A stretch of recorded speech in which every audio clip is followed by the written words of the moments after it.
sejam todos bem-vindos a mais uma videoaula. E os nossos objetivos são preparar os alunos para a resolução da aula 15, oitavo ano, aula 16 do nono ano, do bloco 4 do projeto Avalia. Entender a habilidade de reconhecer o efeito de sentido decorrente da exploração de recursos ortográficos e ou morfossintáticos. Resolver questões em conjunto e propor questões como desafio para fixar o conhecimento. Vamos lá? Primeiro, nós vamos apresentar o que são esses recursos ortográficos e morfossintáticos, tá? Esses recursos podem se apresentar através do diminutivo, aumentativo,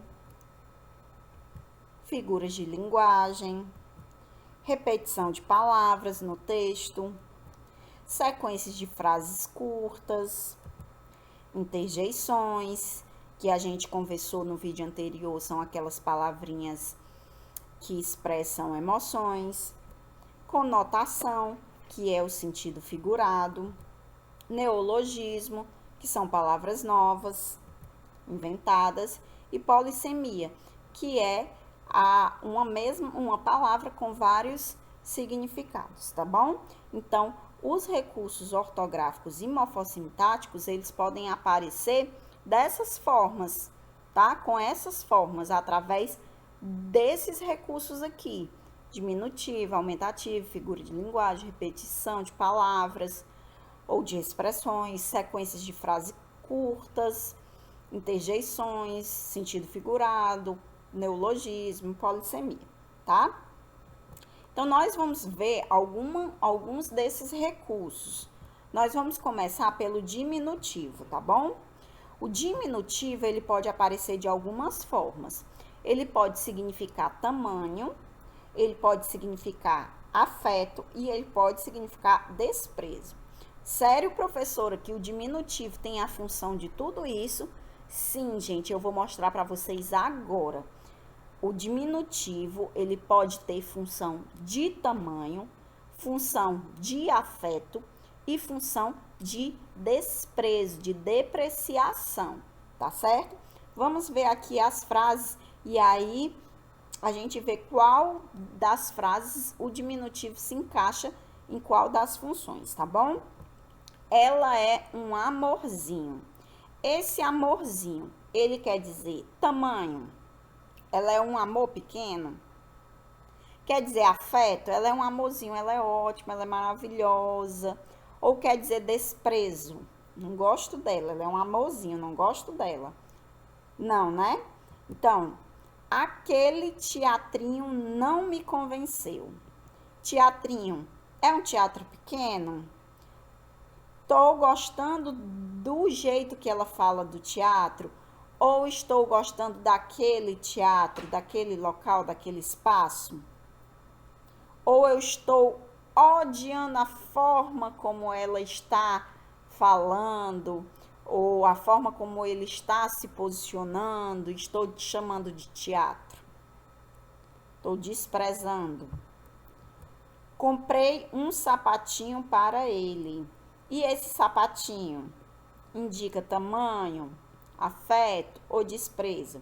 Acho que vocês já entenderam mais ou menos como é que a gente pode aplicar as funções do diminutivo, de tamanho, afeto e desprezo.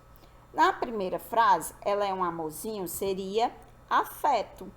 Esse diminutivo aqui não quer dizer tamanho, ele quer dizer afeto, tá bom? A função dele é demonstrar afeto, tá bom? Aquele teatrinho não me convenceu. Teatrinho é desprezo. Vejam só que eu estou falando de teatrinho, eu não estou falando de um teatro pequeno. Eu estou falando que aquela pessoa naquela conversa não me convenceu e eu estou desprezando a forma como ela fala. Aquele teatrinho. Estou usando de desprezo. Então, o diminutivo aqui, ele vem com a função de desprezo, o efeito de sentido que ele causa é desprezo, tá? Comprei um sapatinho para ele. E aqui, o sapatinho realmente é o sapato pequeno, é o tamanho, ok? Então, dessa forma, o recurso ortográfico e morfossintático se apresenta através do diminutivo, que pode ter várias formas de estar numa frase, ok? Tamanho, afeto, desprezo. Vamos agora para o aumentativo. O aumentativo também, ele se apresenta, ele pode ter a função de tamanho, de destaque ou de depreciação. Vamos ver nas frases. Olha o dentão daquele menino. É tamanho? É destaque ou é depreciação? Olha o dentão daquele menino. Olha lá, cara, o dentão. O bicho do dentão. Vejam só qual é o tom que eu estou dando para esse aumentativo. Fiquei com medo daquele cachorrão. Vejam só, fiquei com medo daquele cachorrão. E por último, ele comprou um carrão. Qual desses indica tamanho? Qual desses está destacando algo, dando destaque, dando ênfase? E qual desses está depreciando? Olha o dentão daquele menino. Esse aumentativo aqui foi usado como forma de depreciação, tá? Olha, fiquei com medo daquele cachorrão. É o tamanho do cachorro. O cachorro era enorme, era grande. Ele comprou um carrão. Eu estou dando destaque, dizendo que o carro dele é muito bom. Estou dando ênfase, ok? Agora, nós vamos para as figuras de linguagem. Gente, atenção. As figuras de linguagem, elas são muitas, tá? E aí, eu escolhi algumas para a gente estudar hoje. São elas metáfora, gradação, metonímia e hipérbole, tá bom? E aqui tem uma reticênciazinhas, justamente dizendo que existem mais figuras de linguagem, tá certo? E aí, o que seria a metáfora, gente? A metáfora é quando se ocorre uma comparação sem que eu utilize uma expressão de comparação. Como? Ela é maior, ela é tão bom quanto, ele é mais inteligente do que. Então, essas expressões de comparação, elas não existem na metáfora, tá? Mas mesmo assim, a metáfora se caracteriza como uma comparação. A gradação ocorre quando se utiliza uma sequência de palavras que se intensificam uma ideia, tá? Vai aumentando, vai se intensificando. Quando a gente mostrar as frases, vocês vão entender melhor. A metonímia ocorre quando um termo substitui o outro, tá bom? Eu li Machado de Assis. Você leu o autor? Não, você leu o livro, mas são termos próximos, então acontece aí a metonímia. E a gente tem aí a hipérbole, corresponde ao uso intencional de expressões exageradas, tá? Ok? Então, vamos lá, vamos às nossas frases. Você tem uma pedra no peito. Será que é com metáfora, que é uma comparação? Será que é gradação, que vai seguindo uma ideia, aumentando uma ideia, dando gradação? Será que é a metonímia, que eu substituo um termo pelo outro? Ou será que é a hipérbole, que eu uso de exagero? Vamos observar as próximas frases. Está muito frio, congelando uma temperatura glacial. Acho que vocês já sabem mais ou menos qual é essa, né? Está muito frio, congelando, tá glacial, tá era do gelo, tá frozen. Eu estou dando aí uma ênfase nas minhas ideias. Ele comeu o prato todo. Vocês lembram qual é a figura de linguagem que substitui um termo por outro? Ele come o prato ou ele come a comida? Aqui, gente, a gente teria a metáfora, tá? Você tem uma pedra no peito. Aqui, estava muito frio, congelando, uma temperatura glacial. Aqui nós temos a gradação, tá? E ele comeu o prato todo. Ele comeu, seria a metonímia, quando eu substituo um termo por outro. E por último, nós temos aqui, ó, que demora, estou esperando há séculos. Vejam que exagero. Isso aqui é uma hipérbole, tá bom? Ninguém espera há séculos. A pessoa morre antes disso, tá bom? Então, metáfora é uma comparação. Gradação, quando eu dou ênfase nas minhas ideias. Metonímia, quando eu substituo o termo por outro, desde que sejam próximos. E hipérbole, o uso do exagero, tá? Vamos para a próxima. E aqui nós temos a interjeição. A gente viu mais ou menos lá no vídeo passado sobre interjeição. Interjeição o que é? Frases que exprimem uma emoção, uma sensação, uma ordem, um apelo ou descrevem um ruído. Meu Deus, é uma interjeição. Ó, ai, ui, psiu, ufa.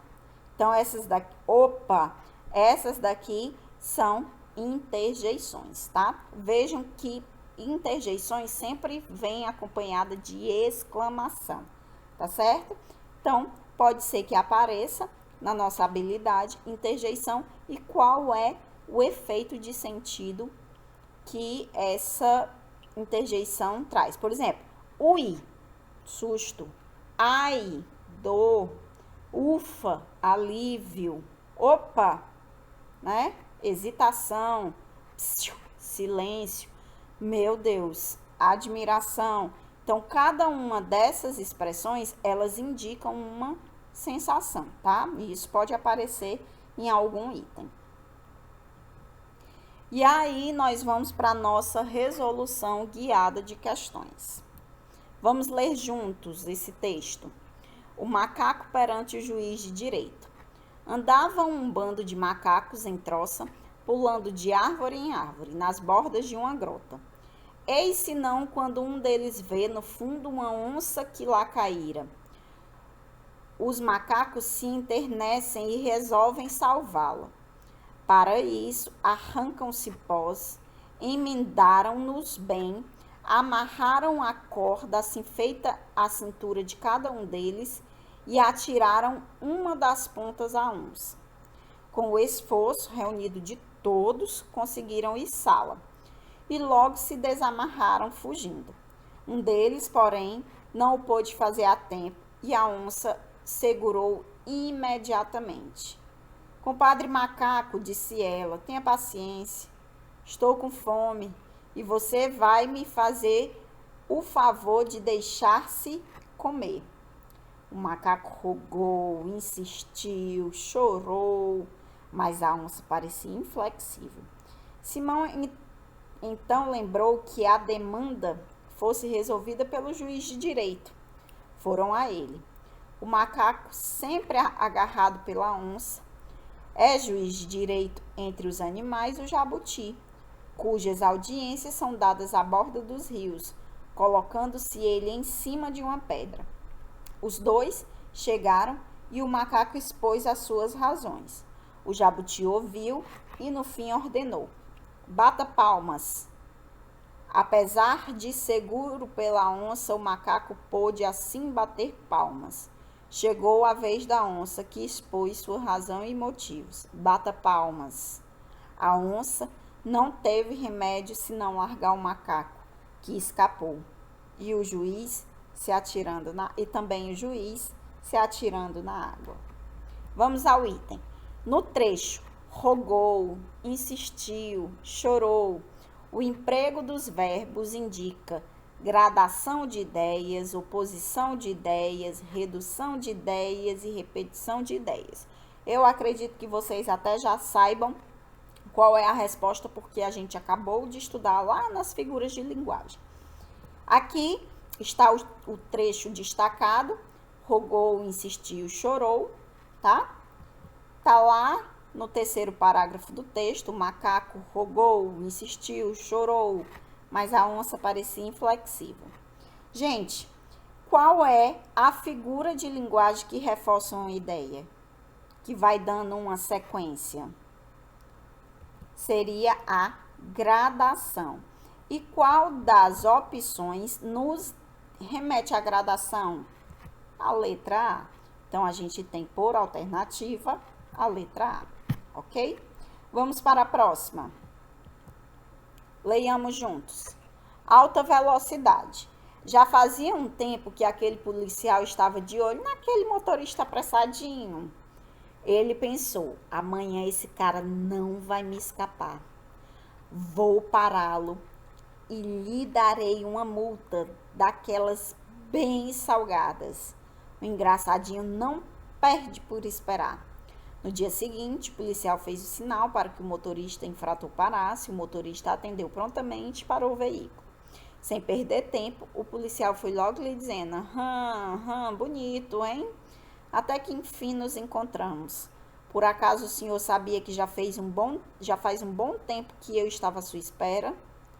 Puxa vida, seu policial, sinceramente sinto muito. Eu juro que eu não sabia, só fiquei sabendo disso há alguns minutos atrás. E como o senhor mesmo viu, eu vim o mais rápido que pude. Vamos lá, no texto, os termos apressadinho e engraçadinho foram utilizados no sentido de desprezo, vingança, emoção ou tristeza. Vejamos que aqui a gente tem o termo apressadinho e engraçadinho. Lá no texto está no primeiro parágrafo e no segundo, tá? O diminutivo pode ser usado para indicar tamanho, afeto ou desprezo, ok? Aqui a gente sabe que o policial estava com raiva do motorista que dirigia sempre em alta velocidade. Se ele está com raiva, ele está desprezando, ele está depreciando, ele está desgostoso daquele motorista. Então, nós teríamos aí a letra A como alternativa correta, ok? E agora vamos para o resumo da nossa videoaula. O efeito de sentido dos recursos ortográficos e morfossintáticos podem se apresentar através do aumentativo, diminutivo, figuras de linguagem, repetições, conotação, interjeição, neologismos, entre outros. O diminutivo pode ter vários efeitos de sentido, como tamanho, depreciação ou afeto. Da mesma forma, o aumentativo pode ter o efeito de sentido através de tamanho, destaque ou desprezo. E por último, é necessário um estudo mais aprofundado das figuras de linguagem para consolidar essa habilidade, porque, como foi dito anteriormente, as figuras de linguagem são muitas e não daria para a gente abordá-las todas em uma só videoaula, ok? E para a gente finalizar, a gente tem 3 questõezinhas do Fixando Mais. Aqui nós temos a palavra livrão, o aumentativo, tá? Para você dizer se é tamanho, intimidade, exagero, deboche. Na segunda questão, nós temos aqui o superlativo, que é o aumentativo, movimentadíssima, tá? O superlativo. E aí, você vai dizer o que quer dizer essa terminação. Íssima, ok? E, por último, nós temos aqui uma tirinha com a repetição da vogal O. Para que tem essa repetição aí da vogal O? Ok? Boa sorte e até a próxima!